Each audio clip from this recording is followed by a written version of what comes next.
Olá, amigos. Hoje falaremos sobre a sorte de Massada. Mas antes, peço que se inscreva no canal e ative o sino de notificações. Sem dúvida, Massada, este local tão único, resume em si todos os acontecimentos dramáticos que ocorreram na Judéia no primeiro século da Era Comum, que culminaram com a destruição do segundo templo de Jerusalém nas mãos dos romanos. Então, estamos visualizando essa imagem e para que possamos situar bem essa região de Massada, então essa pontinha aqui na frente da imagem, que parece mais um bico de um navio, é o Palácio do Norte, da parte norte de Massada. E do meio de Massada, essa parte toda plana, mais ampla, para a retaguarda, é a parte sul de Massada. E aonde tem uma areia branca, parecendo uma rampa na sua lateral, esta é a parte oeste de Massada. E a parte leste é aonde podemos visualizar toda essa abertura do terreno abaixo de Massada. Como tal, Massada, essa colossal rocha dourada pelo sol do deserto da Judéia, a uns 100 quilômetros ao sul de Jerusalém, eleva-se no seu lado leste a 1.300 pés acima do nível do Mar Morto. Com seu topo plano, em forma de convés de barco, tem 633 metros de comprimento, de norte a sul, e outros 216 de leste a oeste, praticamente recortado em toda a volta. Era uma base segura, quase inacessível. As escavações de Igael e Adim, em Massada, nos anos 60 do século passado, trouxeram à luz, entre outras coisas, o palácio, fortificações, reservatório de água e edifícios administrativos, erguido pelo rei Herodes. Porém, não falaremos deles hoje, mas sim de uma descoberta menor em seu tamanho físico, mas não na sua importância histórica, a sorte de Massada. Como dizemos, a maioria das construções em Massada são herodianas, e após o reinado de Herodes, a fortificação da montanha continuou servindo aos governos da época na Judéia. Durante a grande revolta dos judeus contra os romanos, de 66 a 73 da Era Comum, um grupo de zelotes, ou seja, a fração da independência judaica mais militante, tomou o enclave, estabeleceu-se lá com suas famílias. De Massada, os zelotes faziam ataques específicos contra os romanos e se preparou para um cerco prolongado. Após a queda de Jerusalém e a destruição pelo fogo do segundo templo no ano 70, os rebeldes judeus continuaram a resistir à dominação romana. A 10ª Legião, comandada pelo general Flávio Silva, sitiou Massada. Hoje podemos observar nessa imagem toda essa área na parte oeste de Massada, onde ficou instalada a 10ª Legião Romana. E também podemos ver um pedaço da rampa que foi construída pelos romanos. A 10ª Legião Romana executou uma obra faraônica no lado oeste de Massada, uma rampa à base de pedras e terra branca prensada.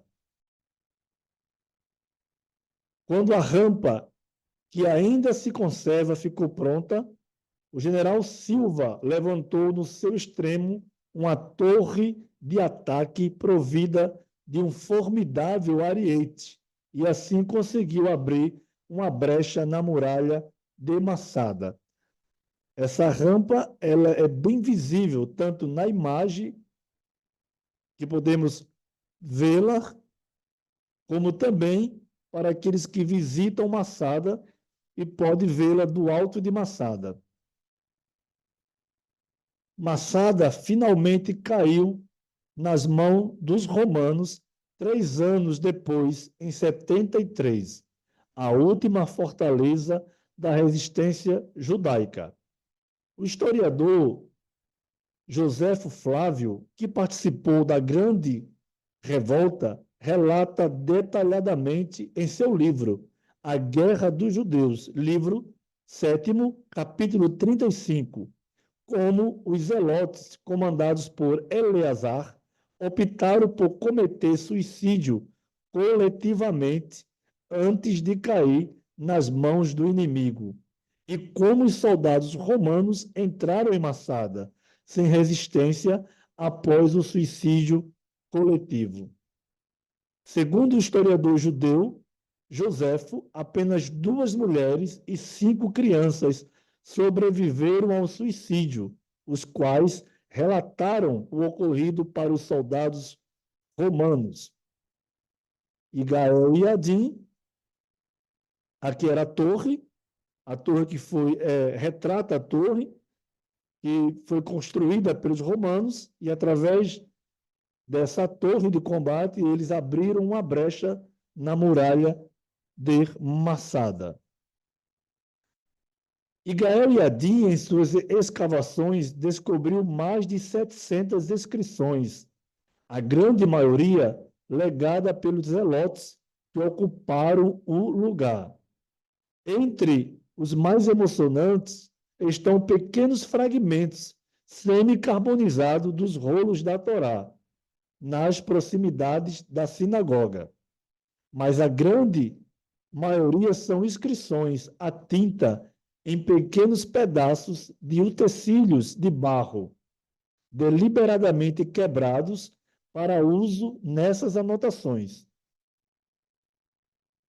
que, sem dúvida, reflete a administração restrita de funções, alimentos e provisões por parte dos zelotes na fortaleza sitiada.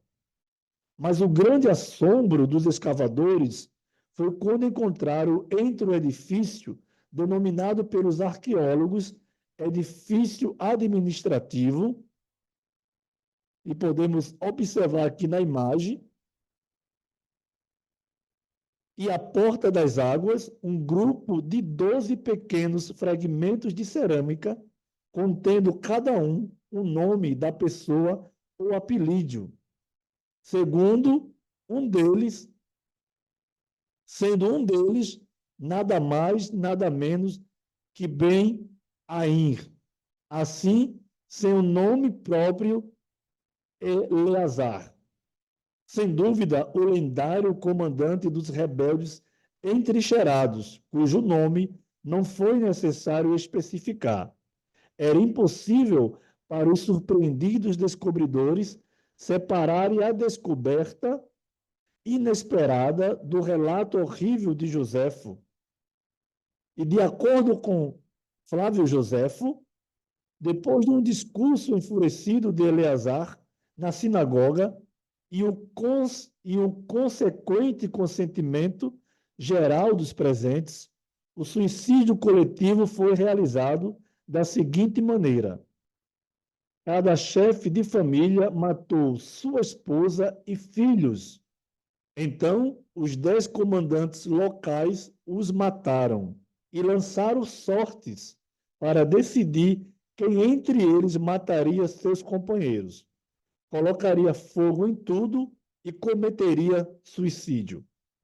A comparação da descoberta com o texto de Joséfo parecia inevitável.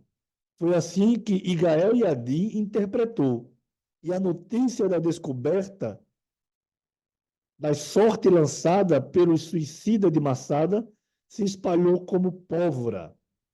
A Massada, desde então, tem sido e continua sendo um símbolo para o povo de Israel, um monumento ao heroísmo e aos homens que preferem a morte, a perda da honra e da liberdade.